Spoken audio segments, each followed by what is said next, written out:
नमस्कार, मैं हूं वंदना त्यागी और आप देख रहे हैं न्यूज़ 18 राजस्थान। अगर आप गैस सिलेंडर बुक करने वाले हैं, बैंक जाने की योजना बना रहे हैं, ट्रेन का तत्काल टिकट लेने वाले हैं या फिर टैक्स रिटर्न भरना बाकी है, तो ये जानकारी आपके लिए बेहद ज़रूरी है, क्योंकि हर महीने की तरह 1 अगस्त 2026 से भी कई बड़े नियम बदलने जा रहे हैं, जिनका सीधा असर आपकी जेब और रोज़मर्रा की ज़िंदगी पर पड़ सकता है। तो आइए आसान भाषा में जानते हैं कि आखिर क्या क्या बदलने वाला है। सबसे पहले बात करते हैं एलपीजी गैस सिलेंडर की। हर महीने की पहली तारीख को तेल कंपनियां घरेलू और कमर्शियल गैस सिलेंडर के नए दाम जारी करती हैं। अगर अंतर्राष्ट्रीय बाजार में कीमतें बदलती हैं तो गैस सिलेंडर भी महंगा या सस्ता हो सकता है।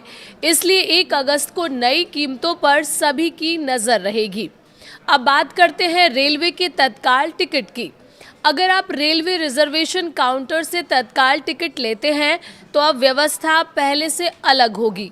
अब काउंटर पर पहले टोकन मिलेगा और उसी के हिसाब से आपकी बारी आने पर टिकट बुक किया जाएगा। इसका मकसद लंबी लाइन और धक्का मुक्की को कम करना है। अब जानते हैं बैंक की छुट्टियों के बारे में। अगस्त महीने में स्वतंत्रता दिवस, रक्षाबंधन, जन्माष्टमी, रविवार और दूसरे चौथे शनिवार समेत कई दिनों तक अलग अलग राज्यों में बैंक बंद रहेंगे। अगर आपको बैंक शाखा में कोई ज़रूरी काम है तो पहले छुट्टियों की सूची ज़रूर देख लें, ताकि बाद में परेशानी ना हो। अब बात एटीएम और डिजिटल बैंकिंग की। अच्छी बात यह है कि एटीएम, यूपीआई, मोबाइल बैंकिंग और इंटरनेट बैंकिंग सेवाएं सामान्य रूप से चलती रहेंगी, लेकिन कुछ बैंक अपने सर्विस चार्ज, फ्री ट्रांजैक्शन की सीमा या अन्य नियमों में बदलाव कर सकते हैं। इसलिए अपने बैंक की आधिकारिक जानकारी ज़रूर देखते रहें। अब आते हैं क्रेडिट कार्ड पर। हर महीने की शुरुआत में कई बैंक अपने क्रेडिट कार्ड से जुड़े नियमों में बदलाव करते हैं, जैसे रिवॉर्ड पॉइंट्स, एनुअल फीस, भुगतान की शर्तें या दूसरी सुविधाएं। अगर आप क्रेडिट कार्ड इस्तेमाल करते हैं तो अपने बैंक का अपडेट ज़रूर चेक कर लें। अब बात ईंधन की कीमतों की। एलपीजी के अलावा विमान ईंधन यानी एटीएफ और अन्य ईंधन की कीमतों में भी बदलाव हो सकता है। इसका असर हवाई यात्रा की लागत पर पड़ सकता है। अगर आप अगस्त में फ्लाइट से यात्रा करने वाले हैं तो किराए में बदलाव देखने को मिल सकता है। अब सबसे ज़रूरी अपडेट इनकम टैक्स रिटर्न यानी आईटीआर को लेकर।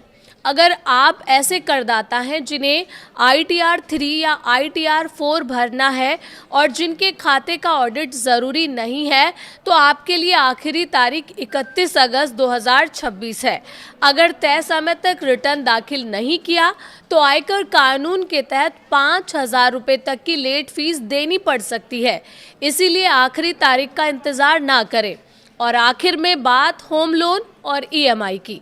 अगस्त में भारतीय रिजर्व बैंक की मौद्रिक नीति बैठक होने की संभावना है। अगर रेपो रेट में कोई बदलाव होता है तो इसका असर home loan, car loan, EMI और फिक्स डिपॉजिट यानी एफडी की ब्याज दरों पर भी पड़ सकता है। तो कुल मिलाकर 1 अगस्त 2026 से कई ऐसे बदलाव लागू होने जा रहे हैं जो सीधे आपकी जेब और रोज़मर्रा के खर्चों को प्रभावित कर सकते हैं। अगर अगस्त में आपका gas booking, bank, train, tax या लोन से जुड़ा कोई भी काम है तो नए नियम और नई दरें पहले ज़रूर जांच लें। थोड़ी सी जानकारी आपको अतिरिक्त खर्च और अनावश्यक परेशानी से बचा सकती है।